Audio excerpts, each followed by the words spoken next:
अयोध्या राम मंदिर, उसके बाद सीता की जन्म स्थली पुनौरा धाम। अब बक्सर को लेकर तो आवाज उठने लगी है और विश्वामित्र सेना का गठन हुआ है, जिसमें बक्सर को तीर्थ स्थल के रूप में और अयोध्या के स्तर पर मंदिर बनाने की बात अब आंदोलन के रूप ले रही है। और बता दें कि रामायण सर्किट में बक्सर का जिक्र है, जहां विश्वामित्र मुनि प्रभु श्री राम को लेकर बक्सर पहुंचे थे। अब यहाँ जो है राजकुमार चौबे जी इस मुहिम को उठाए हैं और बक्सर में एक तीर्थ स्थल बने ऐतिहासिक, उसको लेकर क्या कुछ करने वाले हैं, क्या देखिए, हमारा जो है सनातन संस्कृति, जो बक्सर का उत्थान नहीं हुआ, उस बक्सर की लड़ाई लड़ रहे हैं हम। और बक्सर में कभी कोई विकास नहीं किया। जितने लोग जीत के गए बक्सर को बर्बाद किए और बक्सर का लूटने का काम किए। अब बक्सर सनातन संस्कृति के लिए जानी जाती है और बक्सर उसी के लिए है, उसी की लड़ाई है। और विश्वामित्र सेना खासकर सनातन संस्कृति की लड़ाई पूरा बिहार में लड़ रही है और एक अलग जगह रही है। उसका नतीजा दिखने लगा, हर आदमी सनातन की बात करने लगा। पहले बिहार में सनातन की बात कोई नहीं करता था, हिम्मत ही नहीं था किसी को बक्सर में सनातन की बात बिहार में करने का। बक्सर से ये सनातन की लहर उठी है, ये पूरा देश में अब सनातन संस्कृति की बात हो रही है।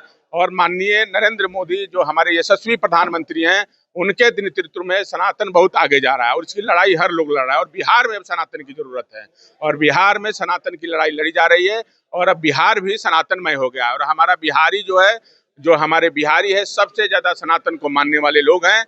कुछ ऐसे लोग हैं जो सनातन को कमजोर कर रहे हैं, उसके लिए विश्वामित्र सेना अब खड़ी है और हर रूप उग्र रूप धारण कर रही है। आपके यहाँ सांसद रहे सुनील चौबे कार्यक्रम भी कर रहे हैं, सनातन की बात वो करते हैं, क्या आप लोग कभी कब सनातन का बात कौन किया है जी? कब किया है कौन सनातन के बात? सनातन की बात केवल बिहार में पहली बार विश्वामित्र सेना कर रही है। कौन सनातन की बात किया? बक्सर में कोई राम के नाम लेने से डरता था? कौन सनातन का कोई बात किया है? हमको बता दीजिए उठा के। तो आज बक्सर में है, बक्सर किस लिए जाना जाता है?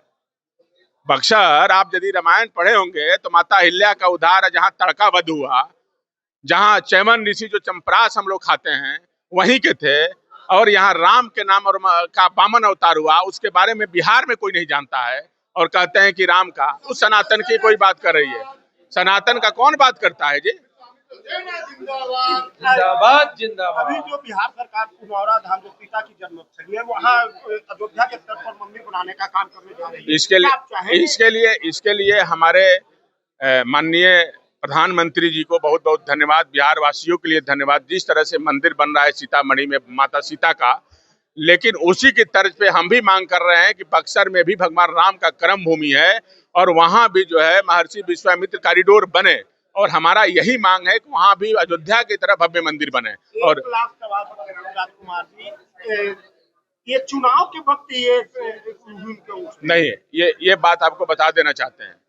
ये हम यदि देखिएगा पीछे हमारा देखिएगा तो हमारा महर्षि विश्वामित्र फाउंडेशन आज 7 सालों से काम कर रहा है।